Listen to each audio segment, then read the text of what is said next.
Our big four-man eliminator. Let me please welcome, coming out of the blue corner, ladies and gentlemen, Rhyse Saliba.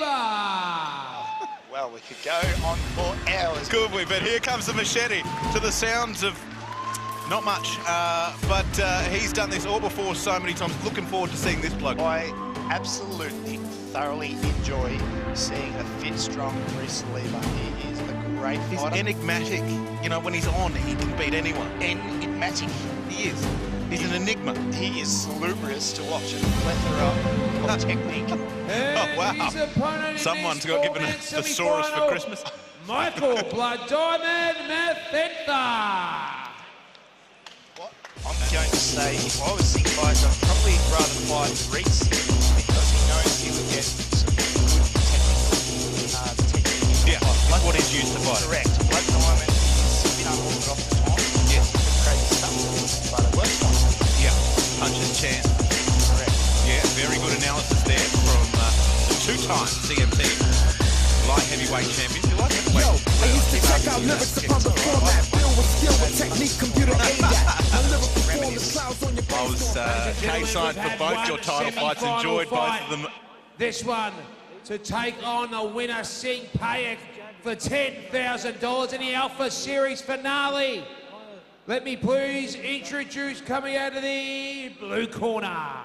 Last night weighed in at 69.90 kilograms, trained by trainer Jason Lappin at a Zoo Muay Thai in Penrith, New South Wales.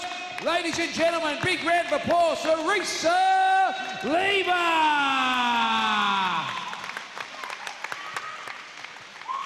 And his opponent coming out of the red corner. Last night weighed in at 70 kilos on the dot. Coming out of City Kickboxing under trainer Eugene Behrman. Blood Diamond, ladies and gentlemen, Michael Mathetha. Once again, 3 by 3 minute rounds. Both fighters please to the centre of the ring. Alright, we're clear on the rules, okay? You're listening to my instructions at all times. Protect yourself at all times. Go back to your corner, I'll call you the bell.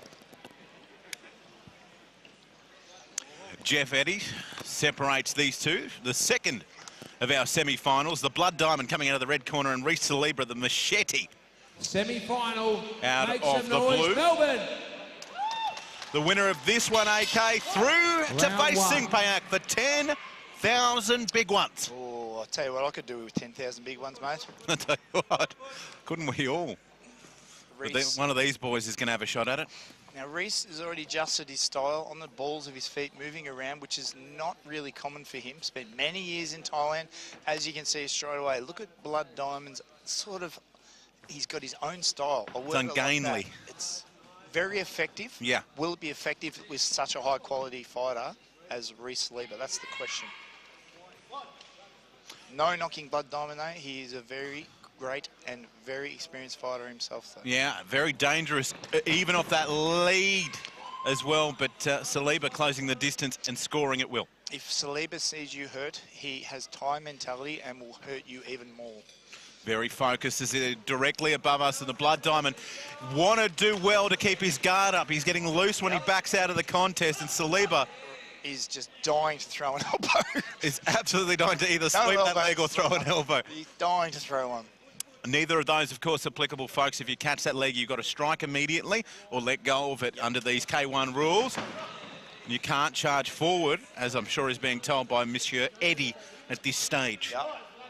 Now, this is where the level of experience really comes into it. Rhyse is circling continuously to the outside of Blood Diamond. Comes forward. Working very well off that left side is Saliba. And changing his levels. Not sure what the Not sure either. reference was But there. That's why we're in the commentary box. Exactly. Good counter kick there from Blood Diamond.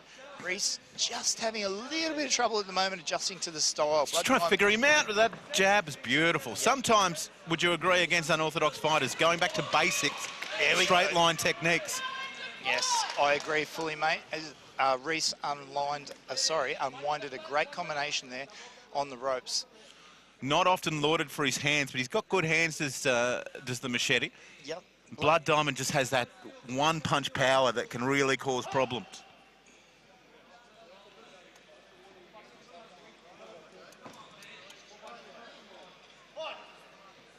No, I'm not sure, because that was a legitimate catch. Maybe he just didn't fire the technique quick enough. Got to do that.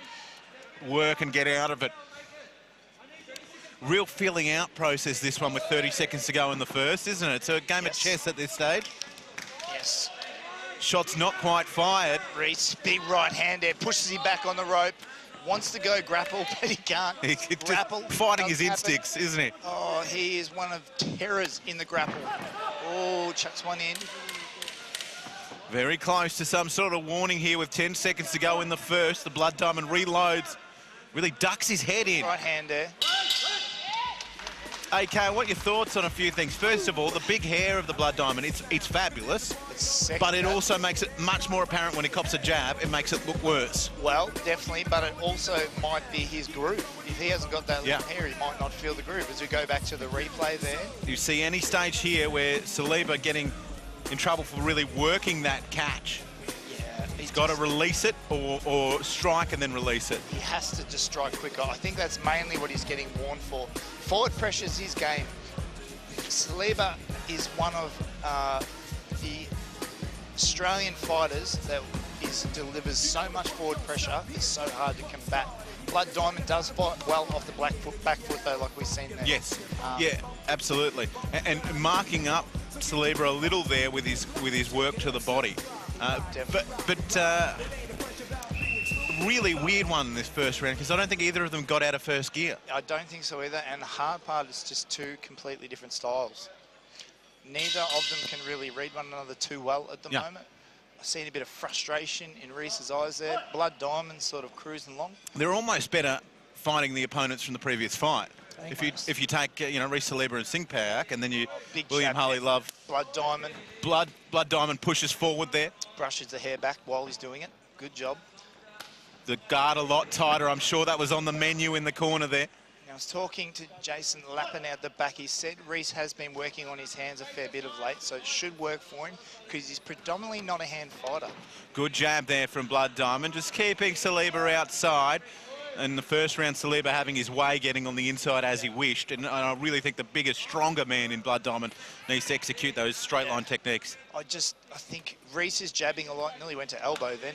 I'd like to see him follow it up with the right hand. Just pop the old 1-2, nice and basic, straight down the line. There it is, that's better, set something up. Another thing I'm seeing as well, early days, AK, is not a lot of lateral movement from the Blood Diamond. It's very straightforward, straight back. Definitely. I think realistically, though, that's his fight style. Because he can get odd angles from his kicks in his body, he doesn't really need to circle around much. Creates his own lateral movement. He creates his own diamond. He's the diamond. He's as hard as the diamond too. Halfway through this second round, folks, the second of our semi-finals. The winner of this to go through against Singh Payak for the 10K. Yep, great step up knee there from Rhyse. Blood Diamond doesn't look phased or tired at all. No, he's almost robotic, isn't he? He's just pressing forward. He's not, as you say, phased in any way. A little spinning heel kick. A little slow there by his standards. Oh, good uppercut there by Rhyse. The lead uppercut could be a real thing there for Saliba because there's a tendency to crane forward from Blood Diamond. Well, he did set it up with the jab first, though, Mr. Tui, so I think that was what I was saying. There it is again, the old jab, right uppercut. I think he's onto something there. I reckon that is a big weakness of Blood Diamond. Favourite move of yours, leading with those with uppercuts in the sword back in the day? Absolutely love it. I actually hurt one of my boys in the gym the other day doing them. They'll learn. Sorry, Clem. There it is there. Effective power kicks there by Rhyse. Goes to the grapple. Again, the Blood Diamond seems just relatively unfazed. I mean, he does look a little marked up. Your corner is screaming for the uppercut, Luke. They want Rhyse to uppercut the Blood Diamond. That's the call. Well, why wouldn't you when it's getting such results? The inside leg kick was beautiful, and there's the Thai style and the forward pressure. Yep. We're going to see if Rhyse can execute this, because both cornermen, Jason... Sorry, I'm just watching. I don't want to miss anything here because it's been called, and I want to see if Rhyse can execute it. He's definitely looking for it, and Oh, there it there is. it was. Had the Blood Diamond not jumped about 3 feet in the air, it would have landed flush. Spinning heel kick attempt. He's pulling out some of the tricks. There it is again. Sets up for an enthralling third and final round. round, doesn't it, AK? It does. I must give that. I do think Rhyse won that round. He scored more with that effective uppercut.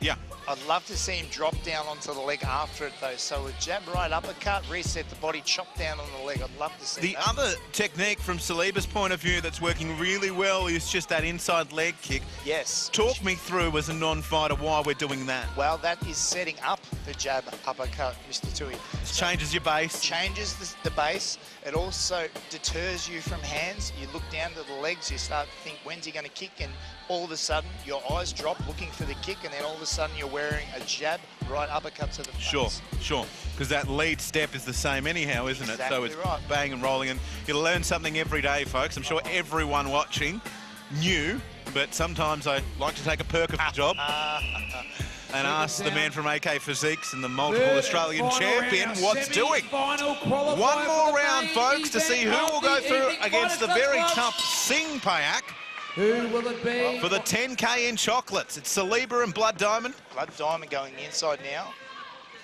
I just hate to see Rhyse get penalised for holding. He has had many indiscretions, particularly in that first round. Not sure what the issue is there. No, I was actually looking at Blood Diamond's face just to see if he's tiring at all. Looks like he's still reasonably fit. Oh, Rhyse just copped a nice little shin to the All right, here it comes, the usual curveball. You're in Blood Diamond's corner. Yes. He's 2 rounds behind on my Yes. card. What's he got to do? I believe he has to go to the body and then wrap his unorthodox kick to the head of Rhyse Saliba, because he has the ability to do that. Body head with a Play to your strengths, the call from the AK-47. Saliba will be looking for that lead, the jab into uppercut, or the lead uppercut. Also kicking that inside leg. He's been doing that nicely all day as he hacks the hands body. Effective, yes, very effective again. Hitting hard. Blood Diamond looks like he is fatiguing, Mr. Tui. Well, it's a really great example there. There's no point throwing anything to the body unless it's got starch, like that shot right there. There's nothing, as we know, hurts like a well-timed body shot. Oh, definitely, mate. Rhyse is really putting that pressure on now. Right hand, right leg kick, beautiful. Blood Diamond's still walking the straight lines like you called before, Luke. Yes, he's lost a hair tie as well, if he wants to get it from reception. It's down near our commentary position. That's all right. I just know, you know, the life blows up when that happens. Ilios would love to announce that on the mic. I was going to say he's got no use for it, but really good exhibition of body work here from Rhyse Saliba and showing his transition from And we've traditional got 2 Thai hair fighting. ties out. It's a double hair tie situation. Please don't take my chicken. Thank you. There we go. There's another fight just outside the Just ring if she took viewers, my there's chicken. No chicken in the ring. Rhyse cracks away the fight. Less than Blood 60 to Diamond. go. Blood Diamond on his back. Rhyse looks over to his corner. Blood Diamond just fatiguing a little bit. Big uppercut again there. Rhyse needs to crack and put the pressure on. When you've got a guy who's just going to charge forward at no particular rate and not offer too much of a threat, that must just be music to your ears as a fighter when you're feeling fit. I feel that. Oh, that Oh, a bit of capoeira. Tornado kick. Yep, the tornado kick. Oh, big uppercut. He looks a fraction wobbly on the feet, to be honest, at this stage, the Blood Diamond. I don't know if that's fatigue That's or fatigue. if that's just those body shots really getting into the gut. That's fatigue. That's fatigue. Trust me. Can't be long left to go in this one. Once again, he's just juggling around there. Blood Diamond's just pooping out a bit now.